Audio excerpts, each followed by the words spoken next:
Hey, friends. Hello. What's up, Facebook? This is Derek Wetmore, Matthew Coller here. We cover the Vikings, and you're not wearing station gear, are you? Oh, you're right, I am. Oh my gosh, you're always wearing station gear. 1,500. You guys gave me a bunch of shirts, if you could see it.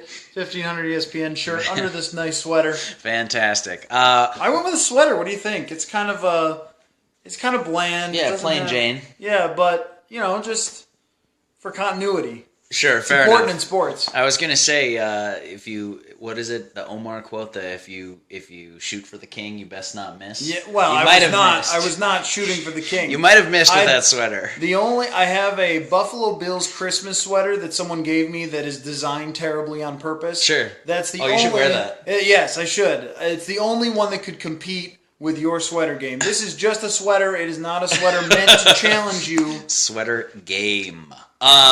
You maybe know these videos, maybe you don't. Each week, Matthew and I do a Vikes Insight video. Typically, we're not live, though. Flying without a safety net today. Are you nervous? No. Yeah. But any jokes that are made, they just have to stay. They can't be edited out. Yep. No. I spent a lot of time chopping out this guy's jokes, and now they're here to stay. So this is a Facebook Live video for you guys. If you have any Vikings questions for us, please fill up the room. As this fills up, we'll obviously address some other Viking stuff that are going on right now. But if you got any questions, don't hesitate. Some of them come up on my little feed down here, and we'll get to those. Some of them, they don't show up on my phone, and I can't figure out for the life of me why that is. So we'll try to get to as many of your questions as we possibly can in this video. If I miss any, I'm sorry. We'll get to them after the video ends. I promise we'll circle back. But Matthew, let's start because we just came from, we're actually at my house now, beautiful Minnesota winter. Yeah, it's a outside. really nice view behind us. Yeah, well, the Viking ship took down its little Vikings flag, right. So we can't do it there. We far prefer being in front of the ship, but it's also kind of cold today. We thought, oh, it's sunny out, so let's go outside in front of the ship. Then we went out in front of the ship, we're like, yeah, it's a little chilly. No. Well, doing a whole video out here. So we were at Vikings practice. Matthew walked out there to prove that there were Vikings players actually still practicing, despite the fact they were inside today. Well, yeah, that walked across the street, at the media room.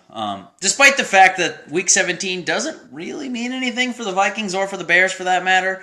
They are talking about this one like it's still a regular season game. So, and good for them. Yes, so are about 20 other teams. It's always my favorite. We applaud the effort. So what are you guys evaluating here in Week 17? Oh, nothing. We're trying to win at sports. Are you crazy? Yeah. Well, actually, Week 17 would be a good time to find out what a couple of guys have.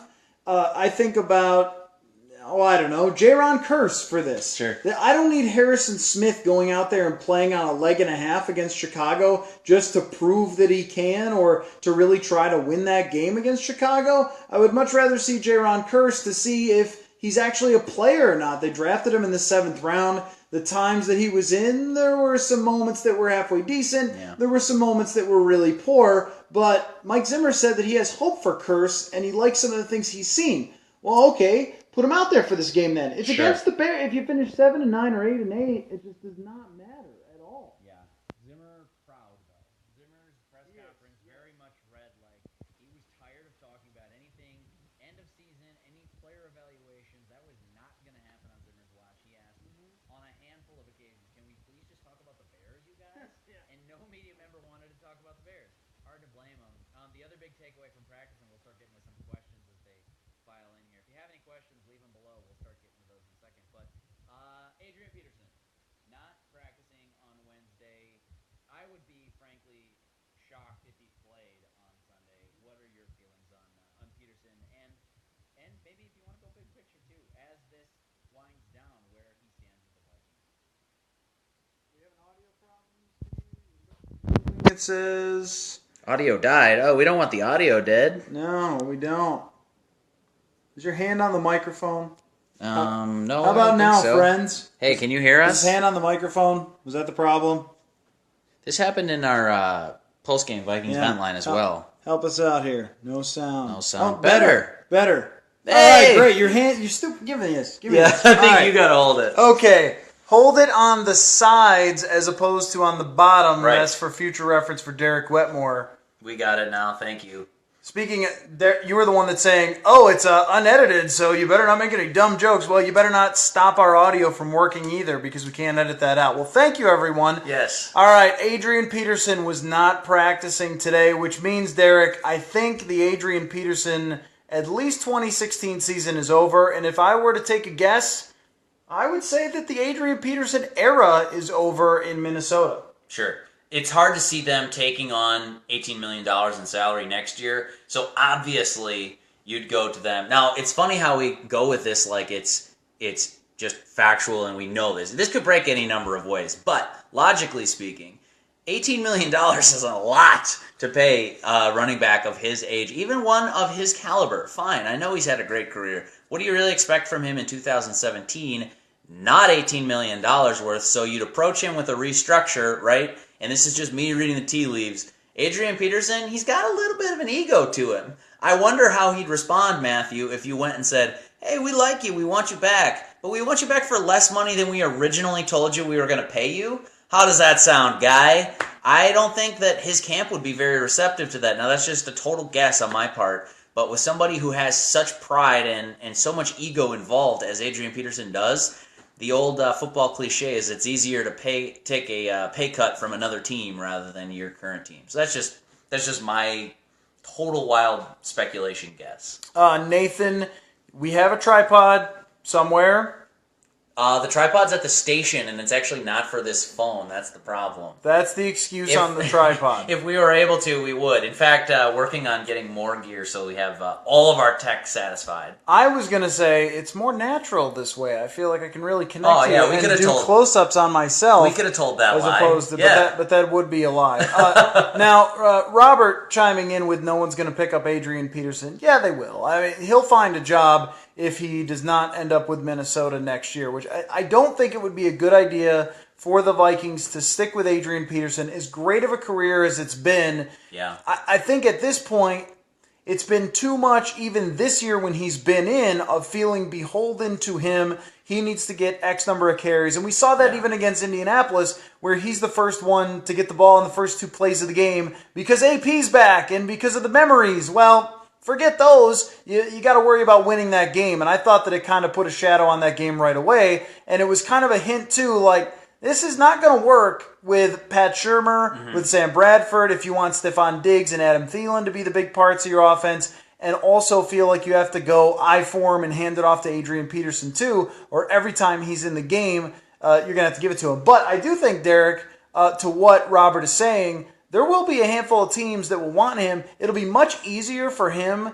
to take a role as a part-time player or as not a guy that gets 30 carries a game if he's in New England or if he's in Oakland, a team that's going to compete for a Super Bowl, and it's just a different location that's not Minnesota. Yeah, I think the ego thing is it just can't be overlooked. I will say on the flip side of this conversation that I've had some friends who pull for other teams, and they're talking to me. One of my buddies is a Packers fan, and he's like, you think Adrian Peterson would make sense in Green Bay? And I'm like, oh, God, I don't know. Well, that's an interesting theory. But he said, the Packers fan that is, he said, I don't know if I'd even want him, to tell you the truth. Would he want to come to Green Bay? Almost doesn't matter. As a Packers fan, I don't think I want him in Green Bay. And I said, okay, come on. He's still Adrian Peterson. It's not like 2009 Adrian Peterson. It's not 2012 Adrian Peterson, but it's still Adrian Peterson. There's something there. And he said, what has he done in the last 3 years? And I said, okay, this year, injury. I get it. Mm-hmm. But last year, he won the rushing title. Yeah. And the guy's like, oh, did he? Like, really? Well, because no one cares who wins the rushing title. Totally. It doesn't matter. But I'm just saying, like, almost 1,500 yards rushing from scrimmage, that's not nothing. You can find some way to make him fit. I like your New England theory. That could be a fun storyline to follow. But I think a part-time role is where he'd be best fit. Absolutely. I think of LaDainian Tomlinson for this. Has to go somewhere else for it to happen, though. What's the word with Teddy comes in from Mark? I have no idea, Mark, because I've seen Teddy in the locker room,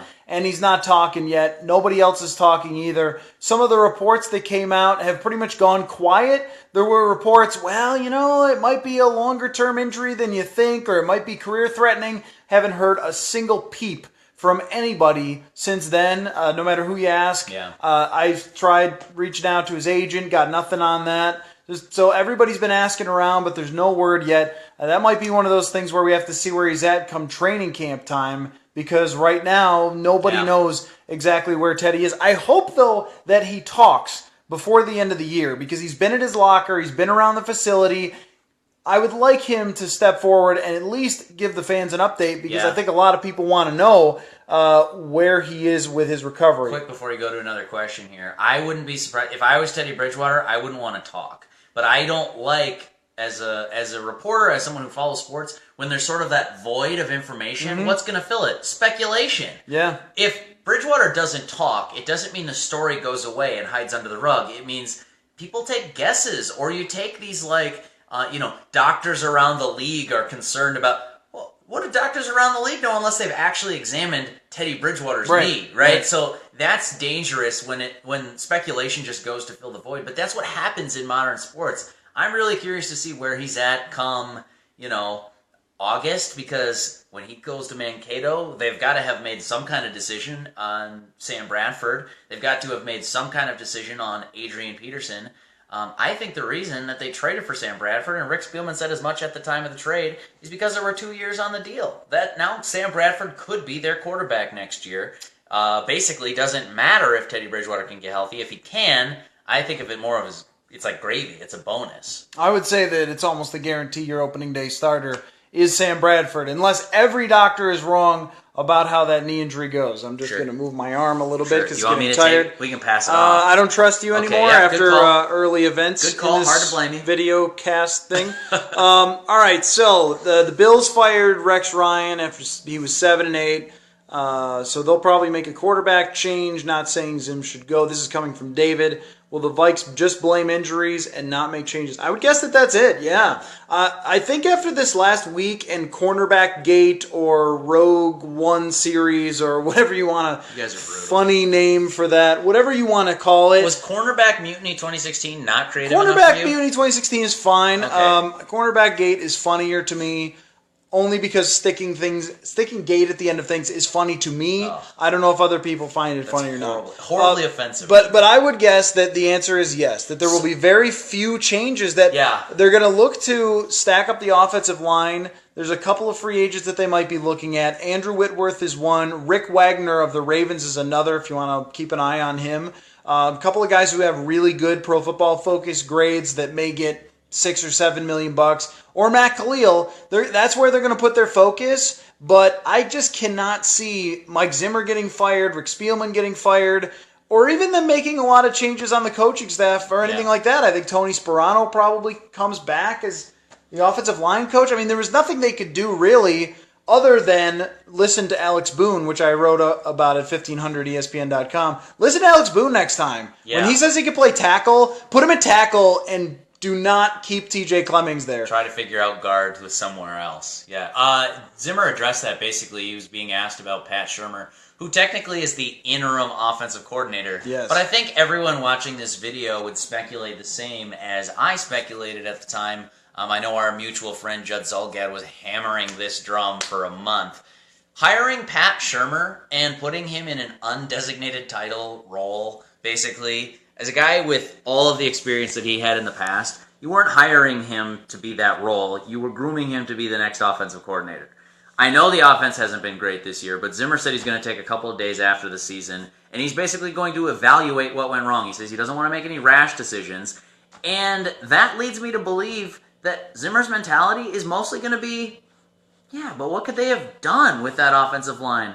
And some people are panicked that, it's hard to build a Dallas offensive line. You can't do it in a year. How are you going to possibly get a good offensive line in this window? Here's my contention. You don't need a good offensive line. You need not the worst ever offensive line. If you just go from 32nd to I know this is a big if, but to 20th best offensive line in the NFL, I think that's a reasonable jump, and I think your offense would be much better for it. I think Sam Bradford would be a better quarterback for it. I think you'd score more points. I think you'd finish more drives. I think your red zone issues would mostly go away, especially if you could get Kyle Rudolph or Laquon Treadwell catching passes in the red zone like we thought we'd see more of this year.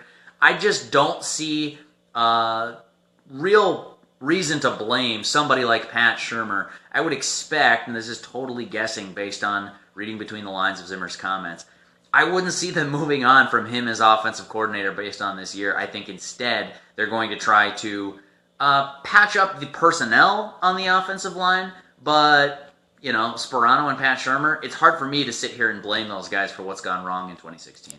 Let me buzz through getting a lot of your questions, so let's get through a few of those quick. Matt Kalil, will he come back strong next year? I don't get the impression that his injury was career-threatening in any way. I would expect him to be back to 100% when they come back for training camp, if he's on the team, because he's a free agent, so anybody could pick him up. We'll see on that. I had thought that Kalil could have potentially worked his way back from this injury, that he could have been the one they designated to return instead of Peterson. About a month ago, that was shot down, and Kalil basically said, no, there's a longer-term injury than that. But he did say next season he expects to be good to go. We'll see if the Vikings bring him back. How's Zimmer doing with the eye? Much better. He hasn't brought a Kleenex and dabbed it recently because it was dripping out goo. So I'm going to say much better. Good, yeah. Today, in fact, I know Zimmer's been taking a lot of heat recently just because of the way he's been, confrontational and aggressive, and I don't think he owes anything to the media. I don't think he has to treat us any certain way whatsoever. But he does come across when he goes up in press conferences, and no matter who asks him a question, and all of these things being broadcast on Vikings.com, they got their little Periscope app open, and Zimmer's out there, and that's his window into the fans. If he's being kind of like a curmudgeon or a jerk, that sort of relays to them, right? I mean, that's then his public face to a lot of the fans. And I think when they're winning, fans are much more likely to be like, oh, that's good old Zim. He's just being that, tough trooper guy. But over time, at 2-8, and if they finish the year 2-9 after starting 5-0, I think a lot of people might change their tune on that. So to that end, I will say, my personal opinion, Matthew, was that Zimmer had been kind of gruff and cantankerous for almost 2 months now, and today he was in a much better mood. He was answering questions with honesty. Yes, he was tossing out jokes about, come on, guys, why are you talking about end of the season? Can we please talk about the Bears? Can we please talk about the Bears? Can we please talk about the Bears? But overall, my read of it was he was in a much better mood, and despite the fact that very recently he came under, whatever you want to call it, fire in the media for this alleged cornerback mutiny 2016, I won't say that other thing that you call it, I thought he was in a good Zimmer mood. I was kind of surprised to see that so shortly removed from that Saturday Packers game, but I don't know. To that end, I think it's good. His eye? That was an answer about his eye? Yes, because I think it's all related. I think when... Did you have coffee before this? I did earlier this morning. It's been a couple of hours. I was like, what was the question again? I think that the reason... Not the reason, I shouldn't say that. But I do think that the two things are kind of related. Oh, his eye. The losing fact, the eye surgeries, the fact that he's toughing it out and there are other players on the team who he probably believes aren't quite toughing it out. All of that stuff was kind of tied in, and he was just in a rotten mood, and the team was headed south. I think that not only does his eye look better, I'm not a doctor, how would I know, but he was back to being the Zimmer that we came to know a little bit at 5-0, rather than the one who was just kind of being, cantankerous is maybe the best word I can come up with. I think all of that stuff's more related than you're maybe giving it credit for here. Well, I want to move on from Zimmer's eye now and answer some other questions. Let's do that. Taylor Heineke, question mark. Wait till next year. Maybe you'll see him in training camp, because they're not going to play Taylor Heineke in this game. I would not expect. He wasn't even throwing balls in warm-ups in practice, and it's a nice thought to say, throw in the third quarterback. You never know what he's going to look like. But if the third quarterback hasn't taken any reps in practice, he's not going to know what he's doing. And that's going to be really bad and disastrous and not good for anyone. Let me ask you. You're banned for one question because of that Mike Zimmer rant. Draft a quarterback. Yes, I would say it's a good idea to draft a quarterback. Always, probably, for everybody all the time. But every team doesn't do it. Dak Prescott would be your best example, but he's not the only one. Russell Wilson would be another one of drafting him in the later rounds and seeing what happens. Tom Brady would be an example. Look, when you have a lot of needs, you don't want to waste a draft pick on a quarterback that'll never make it. But in this situation, Taylor Heineke's not a lock to be an NFL player. Sean Hill is probably going to retire, or I think he's probably going to retire. So you'll have just Sam Bradford, and then do you want a veteran backup, or do you want one that might have some potential, and you want to see what he can do around the facility and in practice and in training camp? A Tom Savage, one of those guys. That's my question. Do you think that guys like Dak Prescott, that's the one I'll use for this question. Do you think that has altered our perception of college quarterbacks? That now this thought is, well, you got Sam Bradford, or like you might get Teddy Bridgewater to come back, but what if you hit on that next 4th or 5th round quarterback who becomes a guy? I feel like our perceptions altered quite a bit from even 3 years ago, what we thought of drafting and developing quarterbacks, to now sometimes you just got to throw darts at the dartboard. I think that's what some teams are thinking. I'm not sure I agree with that necessarily. I think Dak Prescott's really, really unique in what he's been able to accomplish. So I don't know. I would just say, sure, it makes sense what you're saying, but also don't chase your tail too much thinking you might find the next Dak Prescott. Well, the Patriots have drafted a ton of these quarterbacks. Ryan Mallett was one of them. There's a bunch of other names that they drafted later on that never became anything. Jimmy Garoppolo. But they might get a first-round pick for Jimmy Garoppolo, and they got something for Ryan Mallett. So sometimes that works out. And we don't know what the future with Teddy Bridgewater is going to be. It very well could be that Bridgewater is projected to come back in time for training camp to at least be the backup quarterback at some point during the season. We just don't know. I mean, that's what makes this so hard, because if it was a guarantee that he would be out for most of next season too, I would say, take a swing at a guy and maybe that's your backup quarterback. But also, not having a first-round pick really throws a wrench in that too. If you had many more draft picks or a couple of first-rounders or something like that, then it might be easier. But since you don't, you kind of have to take those with positions that you need. They need a running back and they need a tackle, like guarantee lock. Everything else, then we'll see. But let me move on to a few more things here. Cap flexibility, possible right tackle provided Matt Kalil comes back. They are, I saw on Over the Cap, the Twitter account, if they cut Adrian Peterson, they'll have a lot of cap flexibility or a lot of cap room to work with, which is a good sign. There is no lock at left tackle, unfortunately. That's where you try to overpay Andrew Whitworth for 2 years from Cincinnati. But there's also a good chance he just stays in Cincinnati and wraps up his career there. But if they don't want to pay him, maybe you're the team to overpay him. Let's see. What do the Vikings... I'm going to say that's probably do instead of two with left tackle and right tackle. That one right there, draft free agency. Yeah, Travis, that's the thing. Like, free agency is going to have a couple of options. Rick Wagner and Andrew Whitworth are the best. There's also the guy from Detroit, Riley Reef, I think is how it's pronounced. He's a guy who plays tackle who probably wouldn't be the worst of all time, so he'd be an improvement. But the options for the draft, it's really tough to draft a tackle and stick him into the NFL. Yeah, right away. That's the thing. You want to draft a tackle, for sure, because you need a future option there, and I can tell you that it's not TJ Clemmings. Sources of me watching the games confirm it's not TJ Clemmings, but it's very hard to just throw one in. I think you have to fix both of those positions per free agency probably, or you don't really want to play Jeremiah Searles there, but I think he's at least been better than Clemmings. And he's probably your serviceable backup, right? I mean, you're still going to need that. I'm no draft Nick. Don't take this for any more than it's worth. We're going to decline that. Wow, declining the girlfriend's call for Facebook Live. Sorry, girlfriend. I think the thing about drafts that you always hear, right, is how many... Do you get banned from a question for that then? Or yes. Okay, so I'll keep going here. The thing that you hear about drafts all the time, and again, not a draft Nick, take this for whatever it's worth.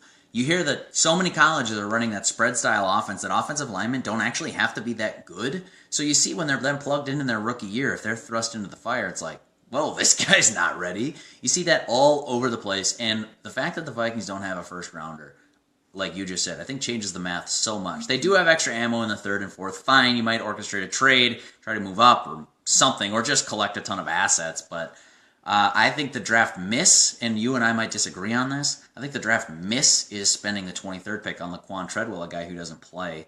And maybe he develops next year, and fine, you're going to feel good about that pick. But I think the Vikings would be feeling a lot better about that position if they had a tackle with that pick. So that's my 2 cents. Let's move to another question.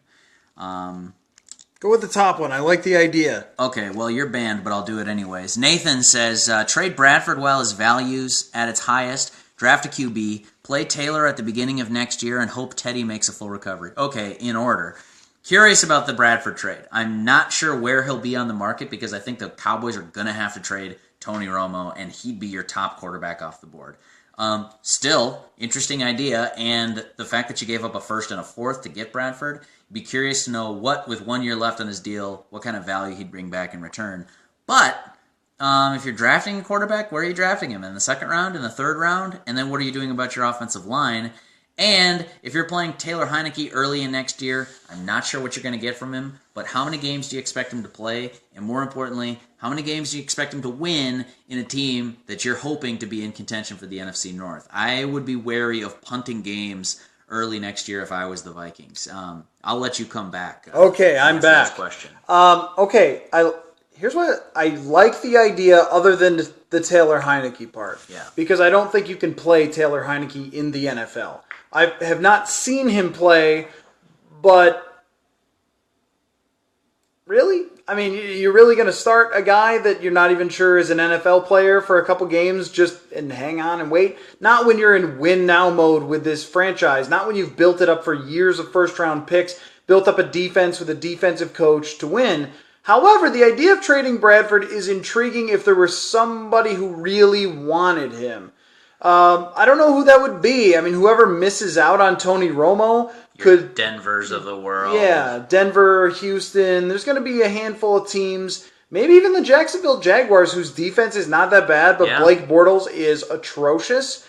Maybe. Or maybe they think a new coach will help Blake Bortles. I'm not sure what they think. But if there was somebody willing to give you a first-round pick for him in exchange, and you knew for sure that Teddy Bridgewater was going to come back 100%. That's the problem. Yep. You don't know for sure that he's going to come back 100%. If you did, I would say trade him with what's he got now? 98 quarterback rating? Trade him now. Sure. Yes, trade him with that high quarterback rating.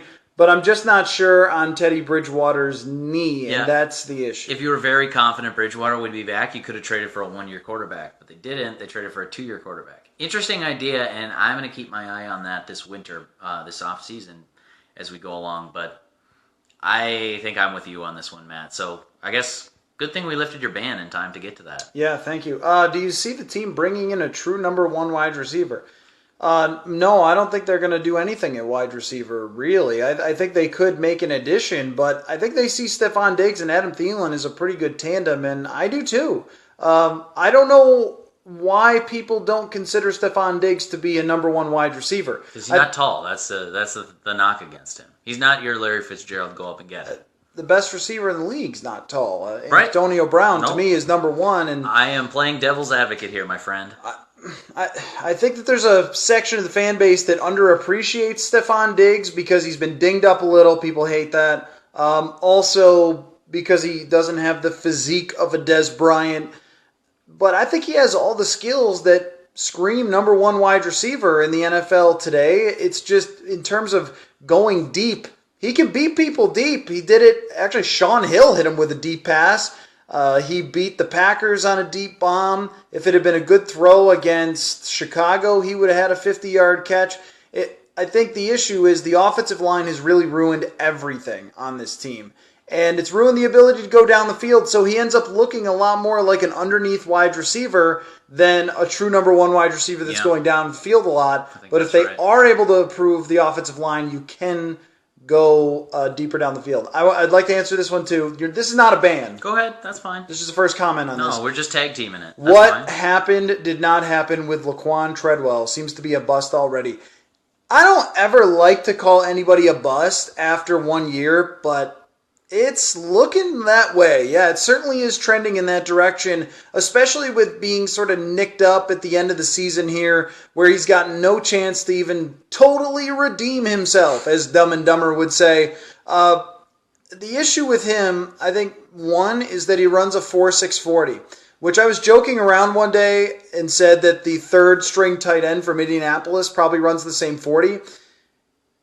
He does. I found that out. He does. That guy, Eric Swoop, who beat the Vikings with 3 catches for 50 yards and a touchdown, he runs a 4.6 40 just like Laquon Treadwell. I think it's going to be very difficult to get separation if you run that slow in the NFL as a wide receiver. A 4.5 or 4.4 is like, he's on the slower side from the 4.2 and 4.3 guys. 4.6 is tight end in this NFL. It's got to be pretty tough to get open. I also think that there have been some issues with him and the coaches, maybe him and Norv early on, and then the injuries after that. I don't know. It is not looking great for Laquon Treadwell. Go on to the next one. Okay, sure. I didn't know if you had a Laquon Treadwell comment. Oh, I don't think we have to each answer all of them. I think we just try to get through as many questions as we can. What didn't happen is he didn't ever prove he belonged on the field. Yeah, I mean, it's as simple as that. It was on 1500ESPN.com just last week saying that it's reached historic proportions in terms of rookie wide receivers in their first season, how little impact they've had. And you look at the Vikings draft class as a whole. How many rookies are making an impact on this team right now? I think that's a check mark against Rick Spielman right now. Yeah, no, it is. This year, they're going to have the lowest snap percentage probably in the entire NFL, if it's not Arizona. Under 2% of snaps being taken by 2016 rookies. That's not good. Yeah, that's offense-defense, right? We're excluding special teams. Travis says they shouldn't just patch up the offensive line. That's what they tried to do this year, and it didn't work. Well, what's the other option? I mean, if you draft a second or third round tackle, you might want to peek at the guys who are coming out. It's not a good situation with the draft. There are not a ton of tackles where someone's going to fall to the second round and you're going to get a starter there. It's just not going to happen. Unless it's a stroke of luck. The odds are that it's not going to happen. Building it toward the future is a good idea, but again, you need draft picks to do that. Zimmer needs to let go of the defense and just be the head coach, says Dave Murfield. I totally disagree. I think Zimmer's strengths are as a defensive play caller. And actually, if we're talking about his weaknesses, which you and I have talked off and on about the last couple of weeks, Matthew, what are they? It's delivering a uniform message to team, media, public fans, whatever, and some clock management stuff. Some of these bigger picture managerial things are what Zimmer's really struggled with. His weaknesses, I don't think they have anything to do with being a defensive play caller or having his hands all over the defense. In fact, if I was a Vikings fan, I might rather Zimmer spent more time focusing on the defense and less time on those bigger picture tactical things that it takes to become a head coach. I see the frustration, like if you think that one of those things is costing him from the other, like he has to rob time or energy or attention, I just think that if you're looking at his strengths and weaknesses and lining them up across the board, easily the reason that Mike Zimmer is a very valuable guy to the Vikings is because he's maybe the best defensive schemer, or at least he proved to be early in the season in the NFL. I don't think there are many guys that are in that league, in that echelon. Okay, I'm going to disagree with you because I'll say this. The week that Zimmer lost his eyeball and couldn't coach, had emergency surgery, still got the eyeball. Against Dallas, yes. George Edwards called that game, and that was one of their most impressive defense performances. Watching Dallas steamroll the rest of the league, and they only put up 17 points against the Vikings in that game. Or was it 18-16 or 17, whatever the score was. Doesn't matter. They won by 2. But they didn't score. I mean, they for the most part, did not move the ball against this Vikings defense. Mike Zimmer had designed the defense throughout the week, but George Edwards was able to call it. And maybe that's what he's referring to is don't take his hands off the defense for designing and scheming and game planning. You don't want to do that. But maybe on game day, yes, he needs to get the clock right. Yeah. I mean, there have been other things throughout the year. He needs to get his challenges right. His challenges numbers in the last 2-3 years have not been good at all. Yeah. He's blown a bunch of those. So he's got to focus on the bigger picture and maybe not calling the entire defense. Plus, you know what Zim could use? A little less stress in his life. Yeah, I mean, the man, that's probably right. Right? The man stresses himself out like crazy. He's there. It's 5 o'clock in the morning and he works till midnight. It's like, you know, at some point, you're just doing too much. You're putting too much on yourself, and I think he's a bit of a control freak, which I also think, by the way, Eric throws this out there, and I wrote about that. Why didn't the coaching staff let Boone play left tackle when he offered this year? Man, I had this same... Give him a like for that. Yeah. Thumbs up. Thanks, okay.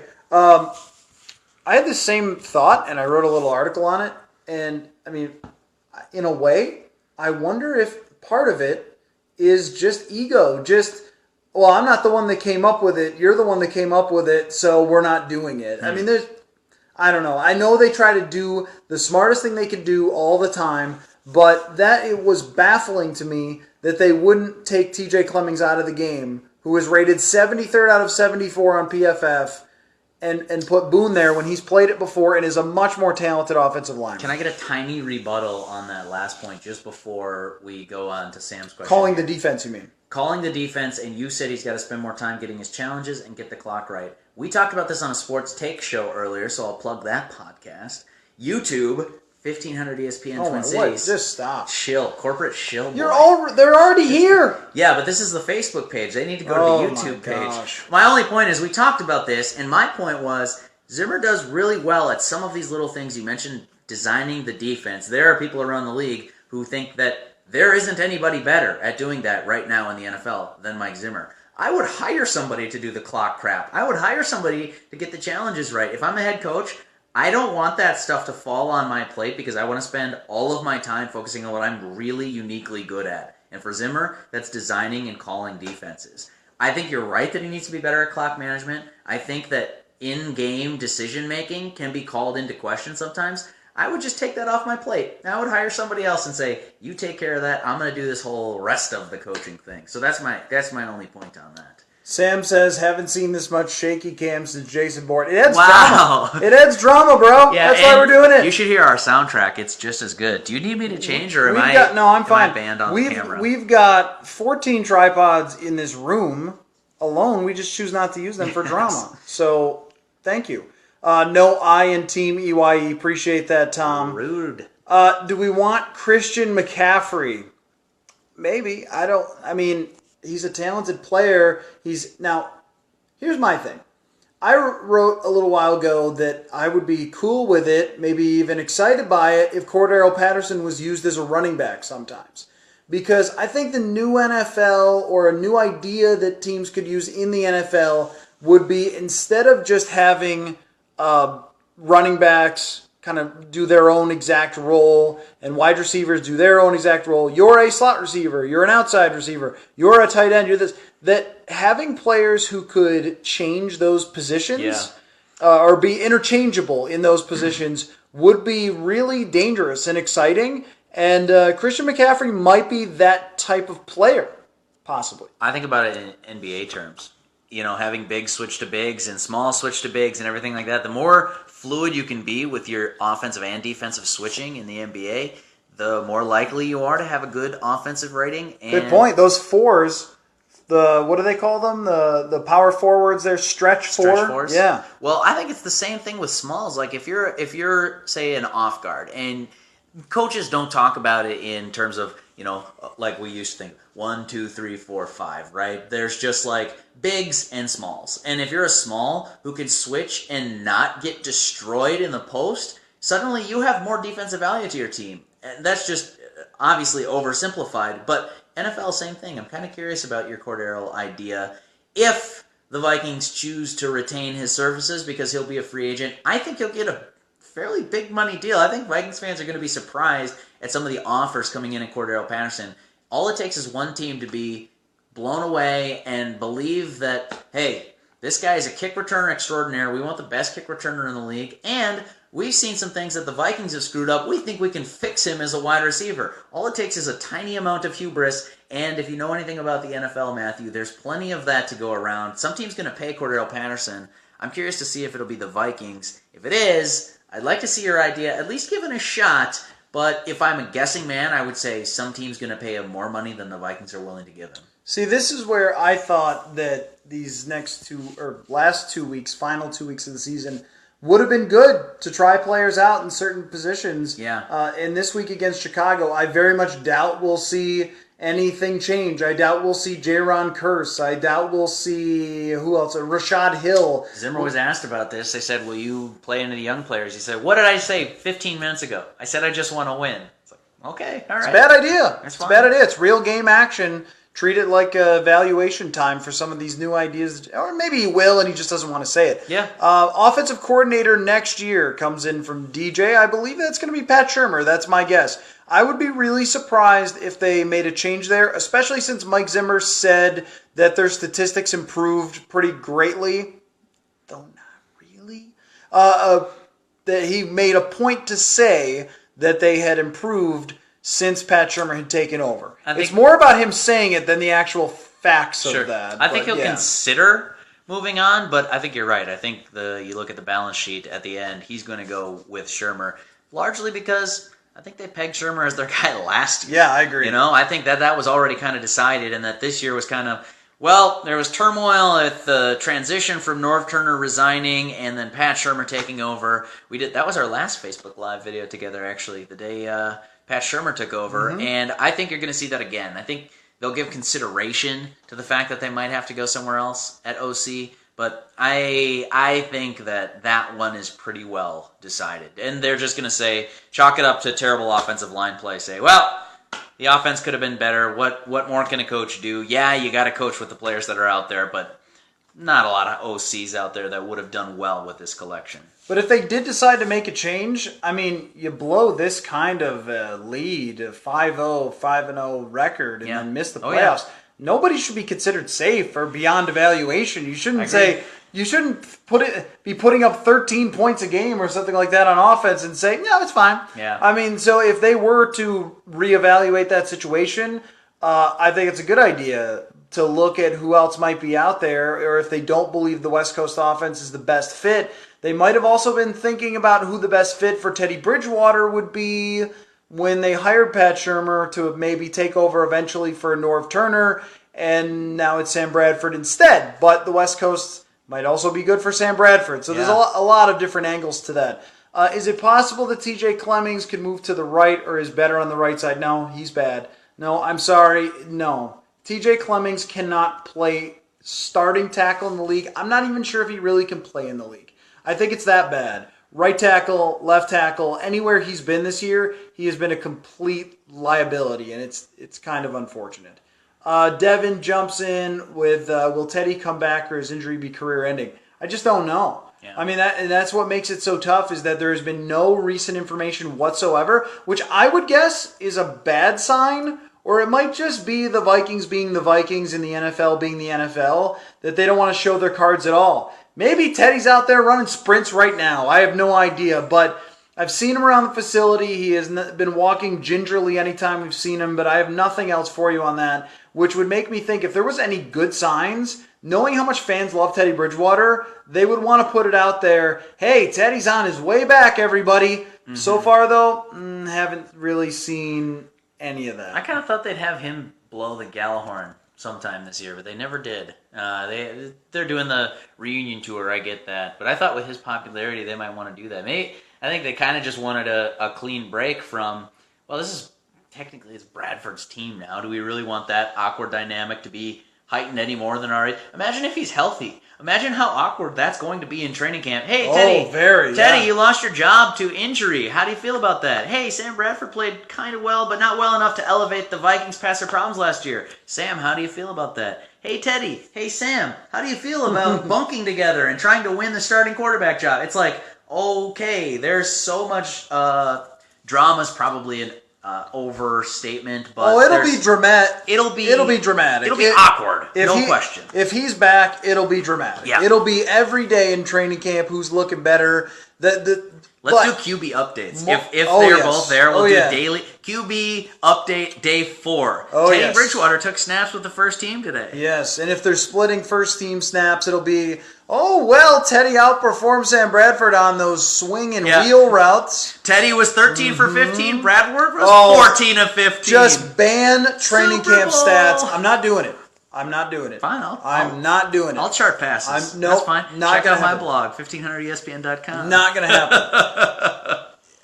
Other reporters can do whatever they want. Yep. I am not telling you what for what. 7 for 10, 12 for 15, a guy was in training camp. I'm just totally against it. Follow me for the horse race. I got your back. Oh, my gosh. Let's see here. This from someone whose name I'm not sure how to pronounce. I think given the offseason, Bradford and the receivers will develop nicely. Look, here's the thing about, we love to, my thumb is hurting. If you need me to take the camera, man, I got you. I don't trust you at all with the camera. I think we've established this. Fair enough. But I'm getting a little, the arm is getting a little tired, so why don't you take that? Oh, so much. Don't put your hand over the microphone again. So much responsibility. So here's the thing. Do not convince yourself that Sam Bradford will be any different than he was this year. Do not say to yourself, if we just had an offensive line, or if he just has another year with Pat Shurmur, if he just had a running game. All these things make some logical sense. I understand that. But Sam Bradford has been in the league for how long? He's not going to just magically become a whole lot better. We have seen quarterbacks under better circumstances have improvements in their game. Matt Stafford's one of those. But I don't think in any way that you should be saying, oh, yeah, it's just going to be a different player next year because he's got training camp with this team or whatever else. He's been around long enough. What you see this year is what you have in your quarterback next season. Yeah. Let's try and clear some of these questions out because we are running very long on this Facebook Live video, which is fun. Good stuff.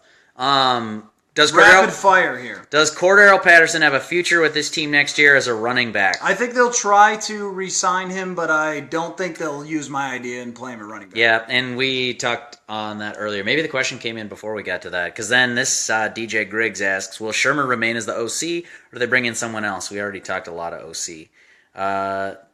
Let's see, more Zimmer eye jokes. I'll steer clear of those.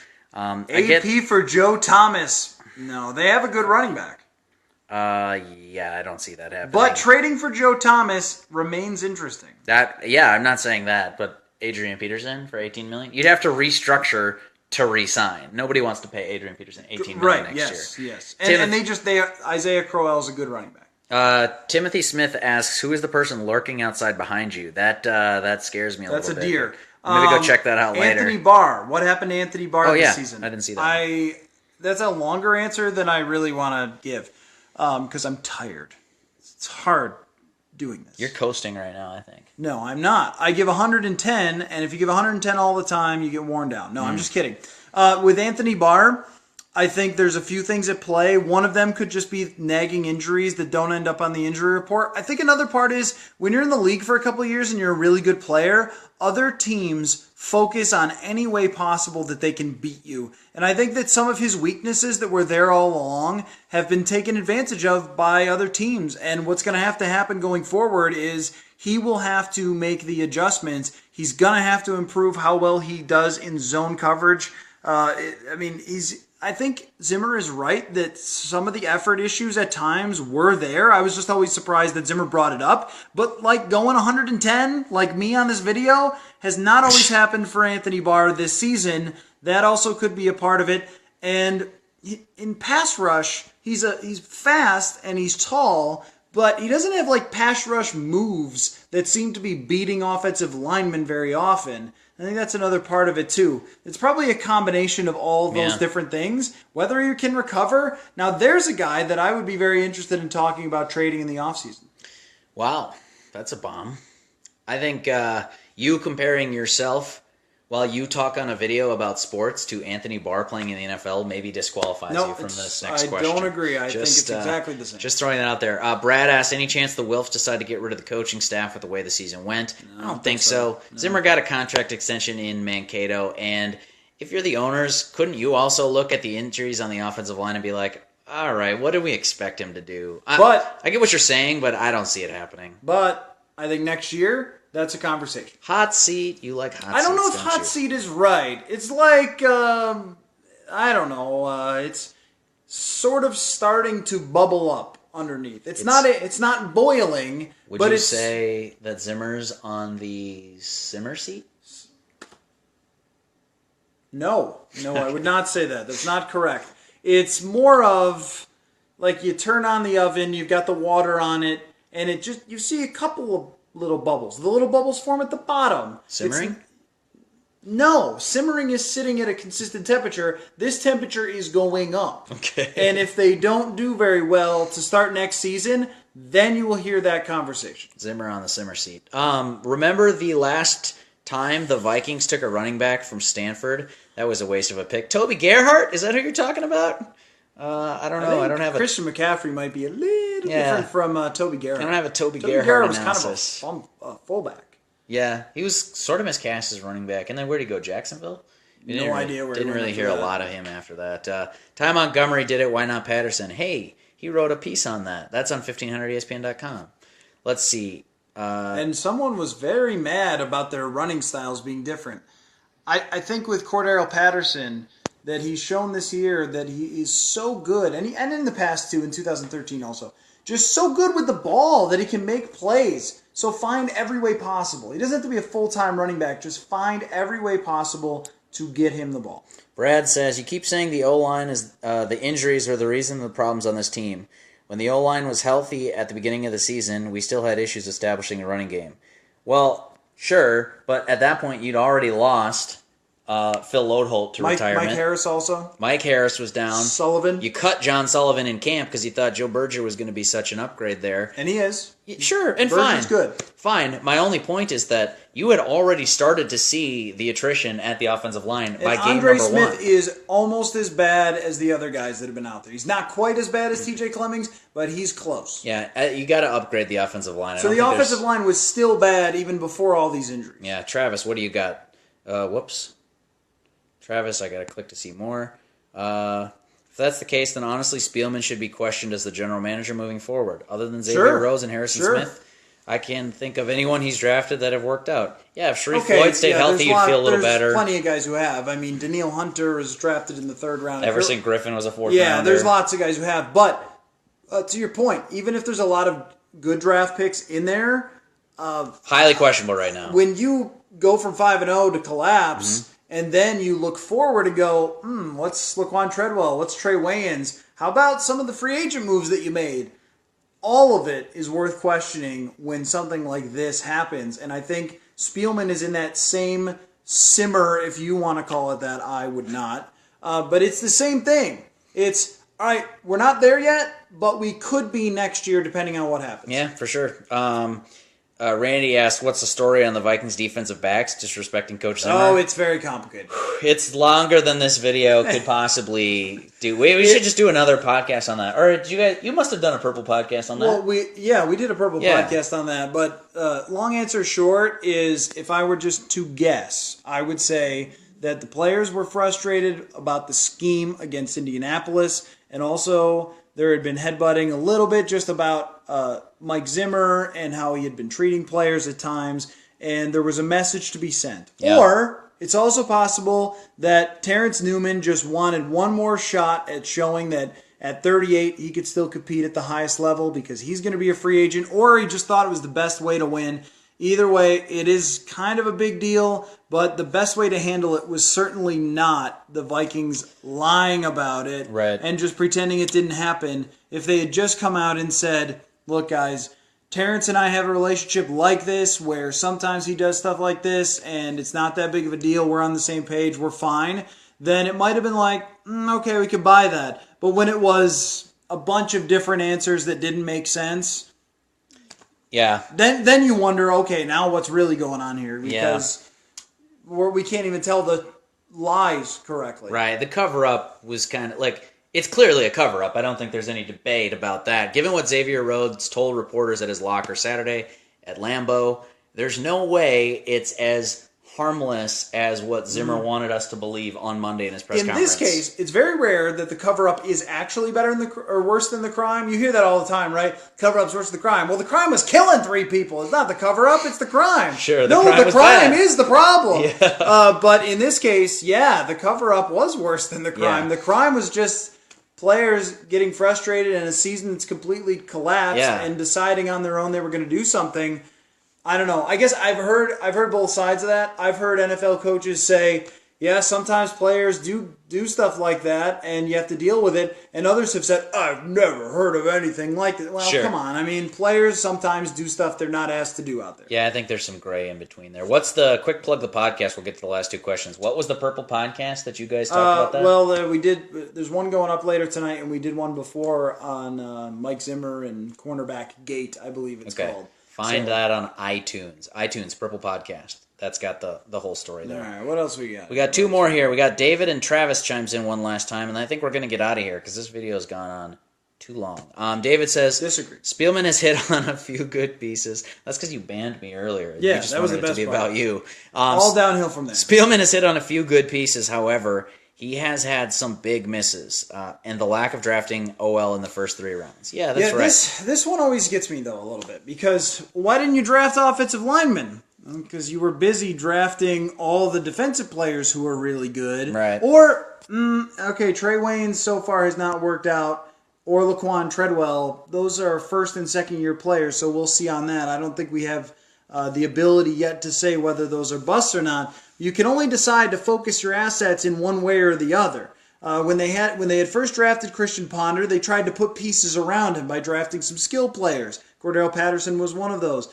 And Matt Kalil being to protect his backside. That makes sense, right? Oh, you drafted a quarterback, now you've got to build up the offense. All right, so you hired Mike Zimmer, so you got to build up the defense. I'm not saying that they should not have drafted more offensive linemen. Clearly they should have.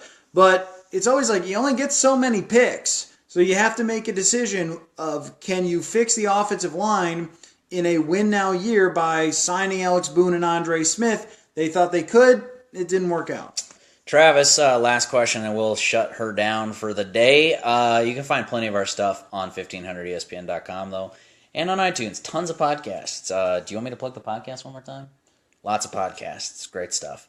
Travis says, these are grown athletes. I honestly just think it's sad that pro athletes can't take the honest truth that Zimmer throws out. Yes, it may be disrespectful doing it out and about, but these are grown men, and it's ridiculous they can't take what should be given to them. One quick thought on that.